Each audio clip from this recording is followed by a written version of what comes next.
Good evening, everyone. Brian Neubert here from goldenblack.com, live in Carver Hawkeye Arena, where thankfully, in the post-game press availability, after the way the IU press conference went, no one mentioned Iowa player Josh Dix.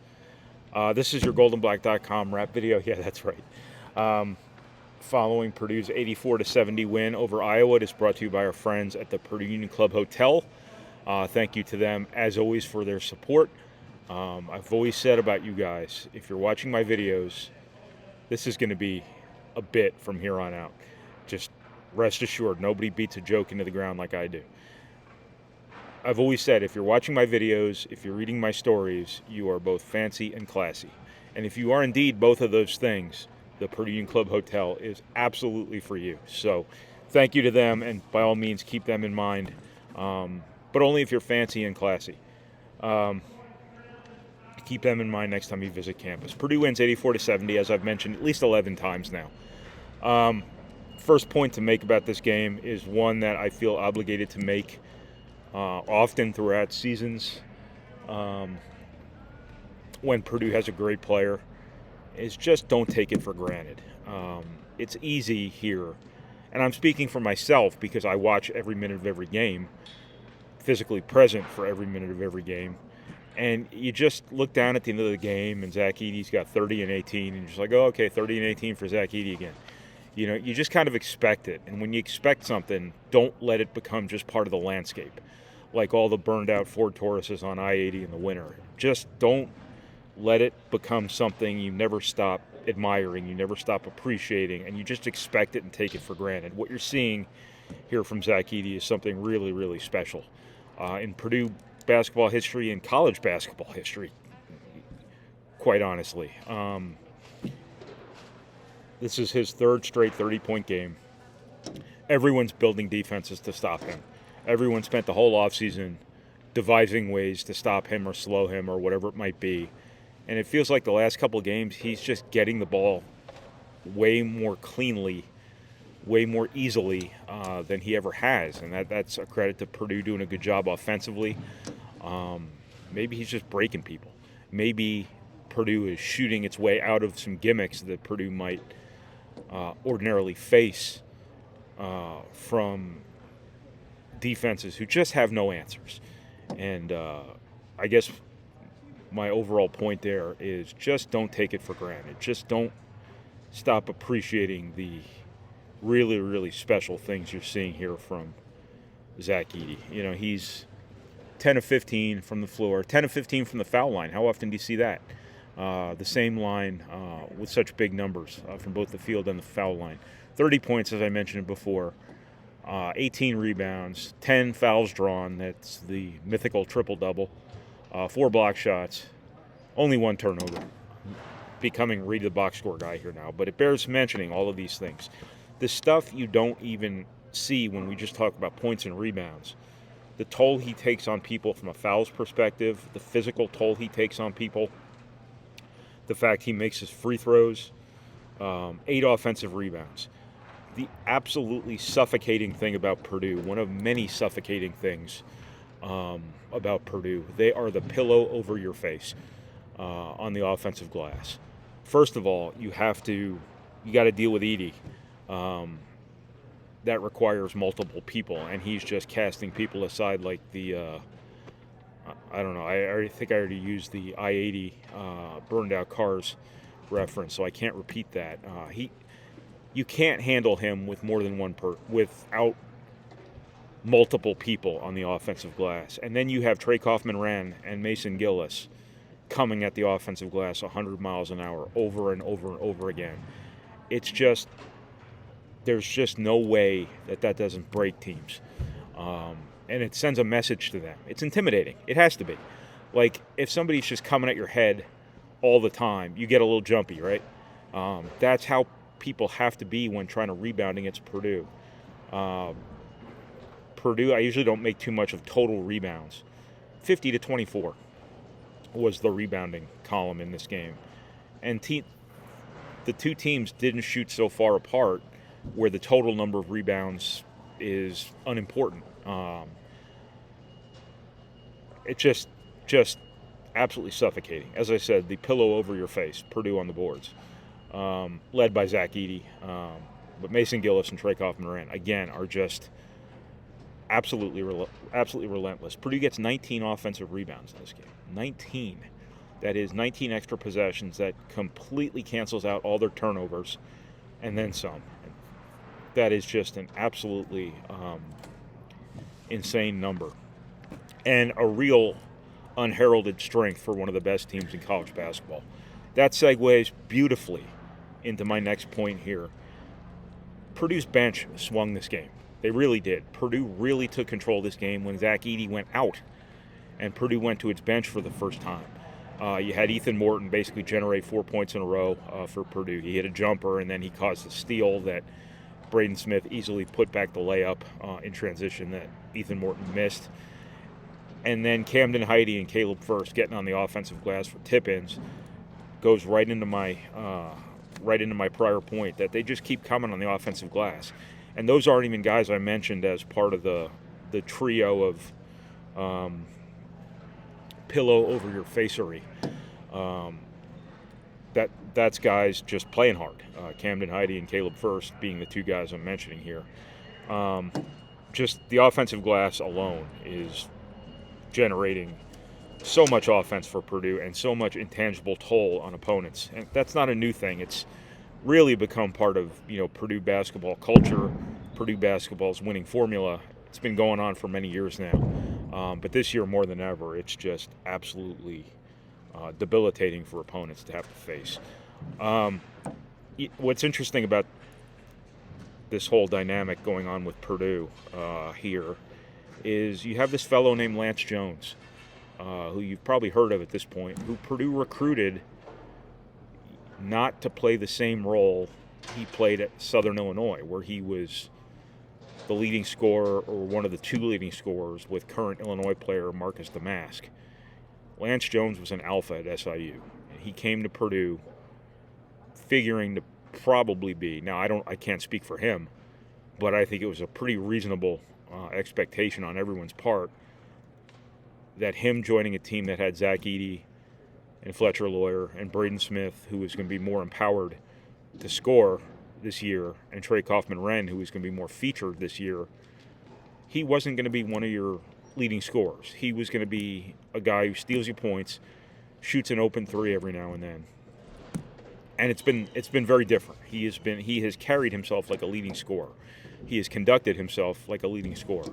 And that mentality in a secondary scoring role for Purdue, and I'm still calling it a secondary scoring role when I think he's actually Purdue's second leading scorer now, at least in Big Ten play or something. I don't know. Don't expect facts from me. Just takes. He's been a godsend for Purdue in every way, shape, and form. And that meant that leading scorer mentality crowbarred into this secondary role, I think has really benefited Purdue. I think his confidence, and I've said this before, I think his joy, the joy he plays with, his personality has really, really helped this team. As I wrote the other day, I think this season profiled in such a way for Purdue where this could have been like a year-long tension headache because of the obvious cloud hanging over Purdue that it will have a chance to dispel here in a couple weeks or months.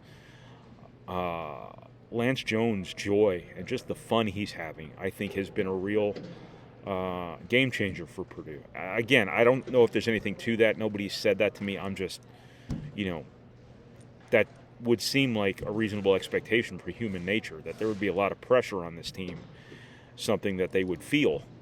And Lance Jones would be the antithesis of someone feeling pressure because he's just having a blast out here. And he's fearless.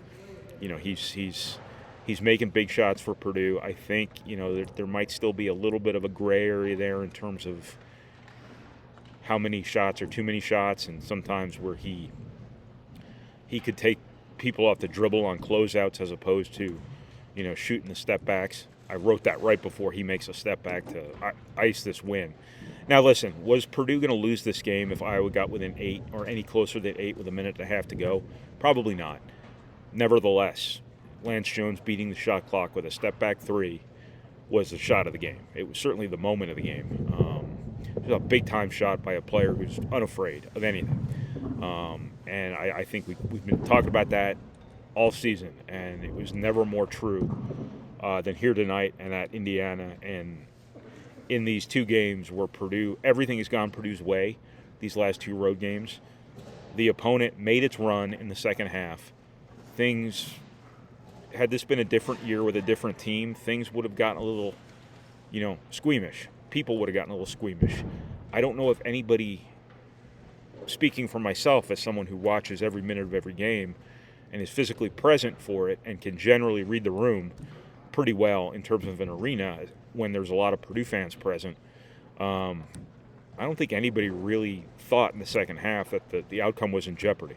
I don't think anybody at Indiana ever really could have thought that the outcome was in jeopardy, that Purdue was at the risk of not winning those games. I might be wrong. I'm just speaking from my own observations and my own ability to concoct storylines that may or may not even be true.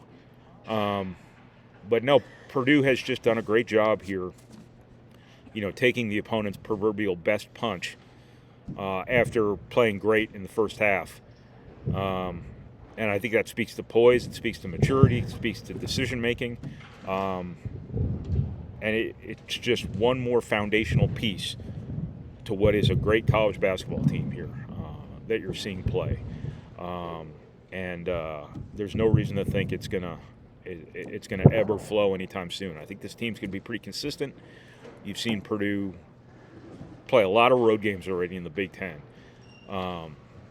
A lot of road games, and 3 of them they've won decidedly, just clearly the better team, clearly the more poised team, as they should be. But as we know, the road in the Big Ten is a little bit different. The better team doesn't always win. Obviously, that one get away against Northwestern. I think whatever happened there is out of their system at this point. Nebraska was just your proverbial buzzsaw. But I think the way Purdue's beaten Maryland and now Indiana and Iowa, I think really speaks to a team that's going to be able to win enough road games here to, probably win this Big Ten championship. Wisconsin looking vulnerable has certainly been a positive development from Purdue's Big Ten championship outlook perspective. So I'm just babbling at this point. I'm fascinated by them putting down the wrestling mats. So I'm just kind of speaking into the ether here. So I'm going to kind of let this go now. I'm going to get back on the highway. I'm going to spend the night somewhere along the way because I'm tired. Unfortunately, there's no Purdue Union Club hotel between here and Crawfordsville, let's say. And I don't know why Central Illinois or the Quad Cities don't need a Purdue Union Club hotel. I think that would be a gold mine, personally. Maybe Rock Island, Knoxville, Illinois, perhaps. One of those places. Home of Alfano's, by the way, or at least last I checked. I don't know if you remember Alfano's. Purdue students of a certain generation would remember Alfano's as the pizza place with the gigantic breadsticks that was attached to JL Records. That disappeared from town overnight one year, relocated to Knoxville, Illinois. Out of a sense of nostalgia a few years back on my way to Iowa, I stopped by there. They got like an old biker bar on the side of some state highway, and quality of the food reminded me that I don't drink anymore. Anyway, thank you to the Premium Club Hotel. We appreciate it, and thank you to all of you. Thank you for watching. Thank you for reading. Thank you for listening, and thank you for processing our materials, however it is you process our materials. And I will talk to you guys again this week when Purdue plays another home game. I think it's Michigan. I don't know. If it's Michigan, you won't be seeing Doug McDaniel, oddly. So, hey, thanks. It's me again. One small request to make also, that I've been very negligent in my multimedia producing career, my storied multimedia producing career, of asking, and it's this. If you're watching this on YouTube or something, or if you listen to my post-game podcasts, first of all, what the hell is wrong with you? Second, if you could do me a solid, and if you like this stuff, subscribe, like, whatever it might be. If it's a podcast, give a 5-star review, leave a positive comment, whatever it might be. If you don't like this stuff and you're just rage watching because you're an Arkansas fan, you can just keep it between us, okay? Cool. Just wanted to add that on to the end, and that I need to make that a standing reminder. So if you could do that for me, apparently it's important. So thank you so much.